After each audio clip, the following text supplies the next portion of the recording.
तो स्टूडेंट्स कैसे हैं आप लोग सभी? आई होप बहुत ही अच्छे होंगे।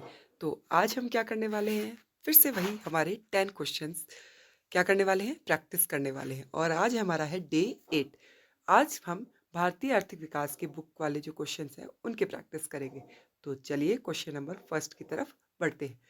अंग्रेजों ने भारत के आयात निर्यात पर एकाधिकारी नियंत्रण बनाए रखा जबकि कुछ अन्य देश जैसे डैश के साथ शेष की अनुमति थी। ये कह रहे थे कि अंग्रेजों ने भारत के आयात निर्यात पर एकाधिकार, ये तो बिल्कुल सही बात है। हमारा जो व्यापार था उस पर एकाधिकार नियंत्रण किसका था? अंग्रेजों का था। लेकिन कुछ देशों के साथ अनुमति थी। तो कौन कौन से देश थे जिसके साथ हम लोग व्यापार करते थे उस टाइम पे?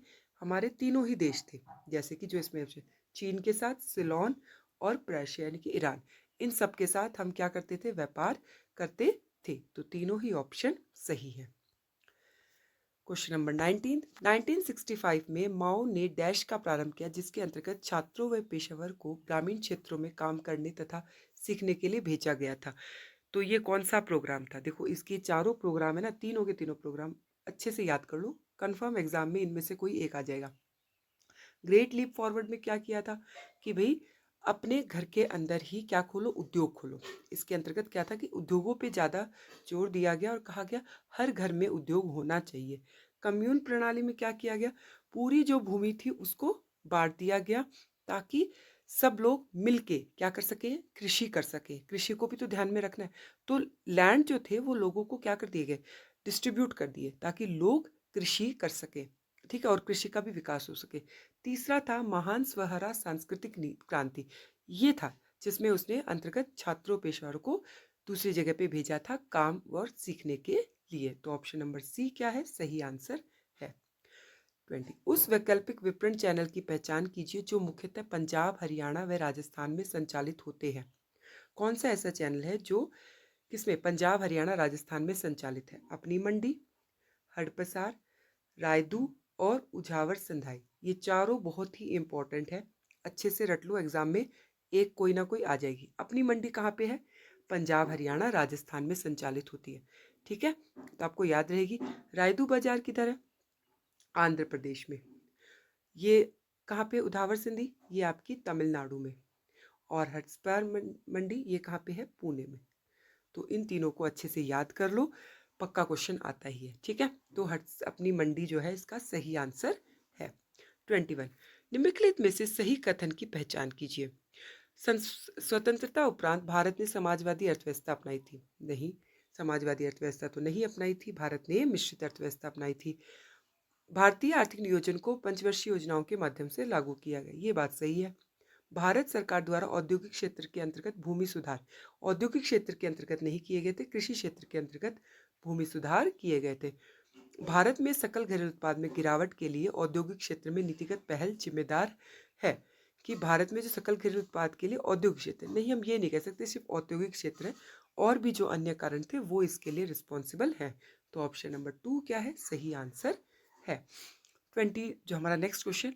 1978 में चीन ने प्रारंभ किए गए आर्थिक सुधारों के अंतर्गत भारतीय निवेशकों विदेशी निवेशकों को आकर्षित करने के लिए डैश की स्थापना की गई।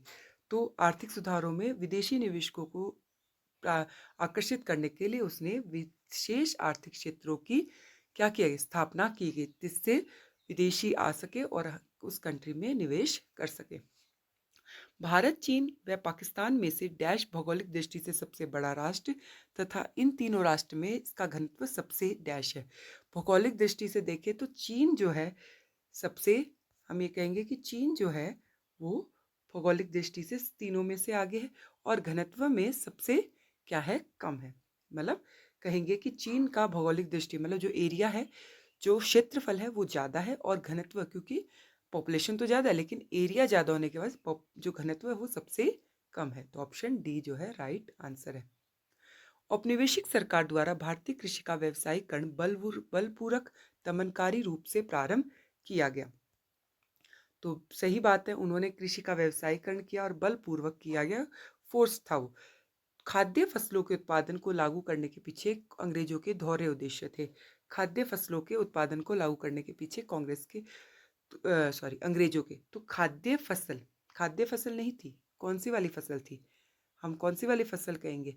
जो हमारी व्यावसायिक कृषि, इन्होंने किस पे जोर दिया था? व्यावसायिक कृषि पे। तो ये खाद्य फसल नहीं थी। तो ऑप्शन नंबर 1 तो सही है, लेकिन ऑप्शन नंबर 2 गलत है। कथन 1 सत्य है, कथन 2 असत्य है।